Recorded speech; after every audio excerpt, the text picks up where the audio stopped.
Something's in my ass. Hi everyone, hope you're all enjoying your day today. Today I will be talking about the Batman. Yes, I've been too late to this party. And yeah, I know, I saw it when it came out, but I just forgot to review it because I was lazy. So anyways, here it is. The Batman, directed by Matt Reeves, also written by Matt Reeves and Peter Craig. It stars Robert Pattinson, Paul Dano, Jeffrey Wright, Zoe Kravitz, and John Turturro, Peter Skarsgård, Andy Serkis, Colin Farrell. You get the point. And obviously, this is another Batman interpretation, but luckily, it's not an origin story. It is, well, just a new Batman movie. You know, it's like when he's still very, very into his Batman persona. Not everyone trusts him. The only person that trusts him is Gordon. And this is 2 years.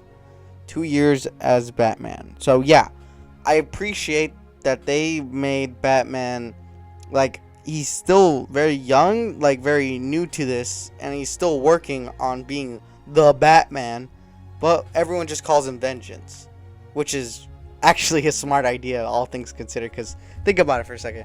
The Batman is like a hero, right? Here, I feel like he's not yet, at least until later. I won't say what, but like later he becomes the Batman, but at the beginning he's more of, what's the right word? I mean, I'll just say a vigilante because he's a vigilante, but more like someone who just seeks like violence and vengeance. That's what it is.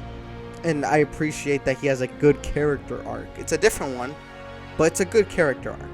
So let me talk about it, the movie at least. So the movie is fantastic.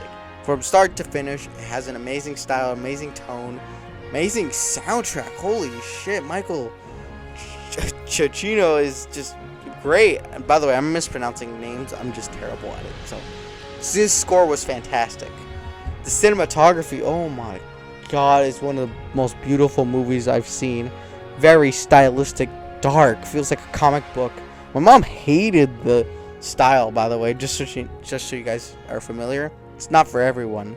She likes more of the Dark Knight type cinematography, which yeah, feels more grounded, more realistic, but I just love this ugly, dirty, rainy style, just nighttime all the time. I love it.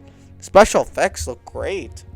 Most of it feels very practical, and I appreciate that. Like the whole Batman and the Batmobile sequence is just fantastic because it just feels very practical, very cool. Sound effects, amazing. The Batmobile's engine, oh god, that was like, that was amazing. You know, I was just fanboying the hell out of there. And when it comes to characters, every character is really good. Like Catwoman, I'm not usually a big fan of Catwoman, but she was really good in this movie.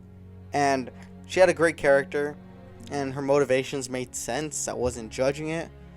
Robert Pattinson as Batman is my favorite, like, ever. I'd say he's like my favorite Batman. He's very calm, collective, more detective work, and he's like very smart. He also has the best Batman voice in live action. And all this, I mean best Batman, I mean best live action Batman.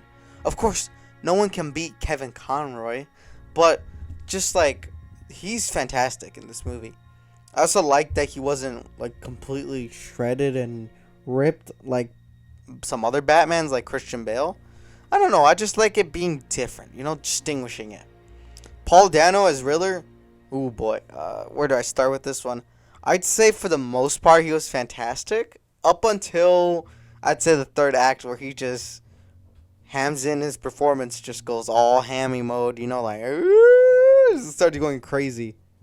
I mean, I enjoyed it, but it was just, holy shit. It was just a complete turnoff. I get it. I get what he was trying to do, though. Like, wearing the mask, he's himself. Not wearing the mask, he's trying to be intimidating, but he's not. I mean, look, Paul Dano has, like, a baby face as well, so good luck trying to be intimidating without a mask. Jeffrey Wright as James Gordon is amazing. He's just fantastic. He just has that bro, you know, he's like a Chad. He's very cool with Batman. The relationship is fantastic, too, and I just bought them as, like, co-workers and friends. And surprisingly, John Turturro as Carmine Falcone. I mean, usually Carmine Falcone is very disposable in the movies. You never really care about him, but here he was fantastic. My favorite Carmine Falcone portrayal. He was great, and he's just like, you could tell he was a very calm, collected, but a very dangerous guy. The type of guy you don't want to be on the wrong side of the coin with. And when it comes to Andy Serkis as Alfred Pennyworth, he's great. He did his performance very well. He was very, when his emotional moments came, it was fantastic. And oh my God, Colin Farrell as Cobblepot, of the Penguin, he was great. He was like, he was amazing. He was hamming it in, and his accent was hilarious. Whoa, take it easy, sweetheart. It was just fantastic. It was just great. And I loved everything with the Penguin. I'm so glad he's getting his own TV show, because I watched the hell out of it. It's amazing. And then I loved a lot of stuff about the corrupt police. Like, holy shit, there was a sequence where Batman is with James Gordon. He's been knocked out after something, I won't say what, and he's with a bunch of policemen, and they all want to beat the crap out of Batman and unmask him. And I thought, holy moly, I've never seen anything like that. Like, in terms of most Batman movies, whenever the cops hate Batman, they're like, you're a vigilante, you caused these murders, you were into it, huh? No, this one, they wanted to beat the crap out of him and not unmask him. Like, it was just fantastic. I'd say the movie was never, what's the right word, slow or dull. It always was consistent. And I always liked that. It felt like a style, a very, like a director's vision the whole way through. Nothing like, oh, I felt like this was his movie, and then the other side was not his movie. Like that. Most of the movie, I can tell, was Matt Reeves. The only sequence that I would say maybe was shoved in there was maybe, I won't say what, but it was a sequence near the end, and it involved villains. And I won't say what, but you understand if you've seen the movie. That felt a little forced in. Aside from that, I'd say this is almost perfect. The runtime doesn't feel that long. It feels very, I know it's 3 hours, but it felt like maybe 2 at best. It was fantastic. I would watch this movie over and over again, the same as The Dark Knight. And I think it's very unfair to compare any Batman movie to others, unless it's like a stylistic choice or a directing choice. I mean, every Batman movie is different, and I appreciate that. I don't think there's ever been a boring Batman movie. Every Batman movie has been entertaining in its own way. Like, the first Batman with Tim Burton was like a very cool comic book movie, very entertaining, made Batman awesome. Batman Returns was very dark, very gritty, and it was very entertaining. Batman Forever was entertaining as hell as well, but like for campy, very campy Batman. Batman and Robin was so bad it's good, and I loved every second of it when it was like being just like just let me refer to the line, "This is why Superman works alone."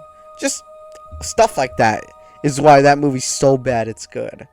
And then the Dark Knight trilogy is fantastic. I loved every single one of those movies, and everyone who worked on that movie was amazing, and they did a great job. And this one, I think we have a new trilogy, and I'd be proud. And this is like my first Batman movie in theaters, by the way, so it was just an honor to see it. It's just fantastic. Hopefully I get to see more sequels of this movie. Like, they better make 2 sequels or more. Just a trilogy. It'd be fantastic. So, what would I rate this movie? Well, obviously it's a 10 out of 10. I mean, there's no real issues. The only issues I mentioned were probably nitpicks. Maybe like the Riddler's over-the-top performance near the end of the movie. Maybe that shoved-in sequence at the end. But aside from that, I'd say it's almost a flawless movie. I'm giving it a 10 out of 10, and you guys should watch it. It's like a necessity. So, thank you all for watching, and I hope you enjoyed the rest of your day.